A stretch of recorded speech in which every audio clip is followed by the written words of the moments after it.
ఒక మనుషుడు చేసాడే దేవుడు చేయగలిగితే దేవుని దగ్గరకు వచ్చి మనము ఆరాధించడానికి ఏమి ప్రయోజనం? ఒక మనుషుడు చేయలేనిది దేవుడు చేయగలగాలి. అవునా? I right? దేవుడు చేయగలిగింది ఏ మనుషుడు చేయలేడు. లాజర్ని చనిపోయిన 4 రోజులైన తర్వాత ఎవరు లేపగలరు? ఈసీజీలో కొంచెం బీపీ వస్తే డాక్టర్స్ ఏదైనా ప్రయత్నించగలరు, బీపీ కొంచెం ఉంటే ఏదైనా ప్రయత్నించగలరు. కానీ 4 రోజులైన తర్వాత ఏ స్పెషలిస్ట్ పని చేయగలడు? ఒకరే పని చేయగలరు. నీలో ఉన్న క్రీస్తు, నీ నిరీక్షణకు మహిమ ఉన్న క్రీస్తు ద్వారానే అది జరగగలుగుతుందంట. ఎలాంటి పరిస్థితి ఉన్నా కూడా ఈరోజు నిరీక్షణ కోల్పోదు. 12 సంవత్సరాల రక్తస్రావం ఉన్నా కూడా ఆమె నిరీక్షణ కోల్పోకుండా యేసుక్రీస్తును తాకిందంట, ఆమె స్వస్థత పొందుకుందంట. ఈరోజు నీకు సంబంధించిన వారు ఎవరైనా ఐసీయూలో ఉన్నారు, బ్యాడ్ రిపోర్ట్స్ తో ఉన్న, ఇతరులకైతే ఓకే నిరీక్షణ కోల్పోవడం, కానీ ఒక క్రైస్తవుడిగా నువ్వు నిరీక్షణ కోల్పోవడానికి వీలు లేదు. నీలో ఉన్నవాడు ఈ లోకాన్ని జయించినవాడు, నీలో ఉన్నవాడు ఈ రోగాన్ని జయించినవాడు, నీలో ఉన్నవాడు మరణాన్ని జయించినవాడు, నీలో ఉన్నవాడు సమాధిని గెలిచినవాడు. ఈ మర్మము ఎవరికైతే విడుదల చేయబడుతుందో వారు మహిమలో నడుస్తారంట. హల్లెలూయా.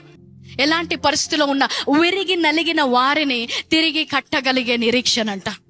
విరిగి నలిగిన పరిస్థితిలో కూడా ఆమె 12 సంవత్సరాలు తన రక్తం అంతా పోయింది, తన ధనం అంతా పోయింది, విరిగి నలిగిపోయిన స్థితిలో ఉంది. తిరిగి ఆయన కట్టాడంట.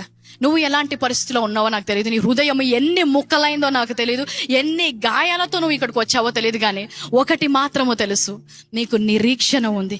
క్రీస్తులో నీకు నిరీక్షణ ఉంది. క్రీస్తులో తిరిగి సమకూర్చబడే నిరీక్షణ ఉంది. క్రీస్తులో నీ వివాహము తిరిగి కట్టగలబడదు అనే నిరీక్షణ ఉంది. నమ్మిన వారు ఆమేన్ చెప్పండి. ఆయన నిరీక్షణ లేని పరిస్థితి అనేది ఏది కూడా లేదు. కొంతమంది ఇక్కడ ఉండొచ్చు, ఎన్నో సంవత్సరాల నుంచి ప్రార్థన చేస్తున్నా, నా భార్య, నా భర్త, నా పిల్లలు మారట్లేదు, వ్యసనాలకు బానిస అయిపోయాడు, ఇంకా వారు మారరు. అలాంటి మాటలు చెప్తే మళ్ళీ తిరిగి చెప్పడానికి వచ్చాను, నిరీక్షణ కోల్పోవద్దు, నిరీక్షణ కోల్పోవద్దు. రాజుల హృదయాన్ని మార్చిన దేవుడు. హల్లెలూయా. నేషన్స్ అంటే దేశాలను మార్చిన దేవుడు, ఏ పరిస్థితినైనా మార్చిన దేవుడు. ఈరోజు దేవునిపై నిరీక్షణ ఉన్నవారు, దేవుని ఆధారము చేసుకునేవారు మహిమలో నడవబోతున్నారు. హల్లెలూయా.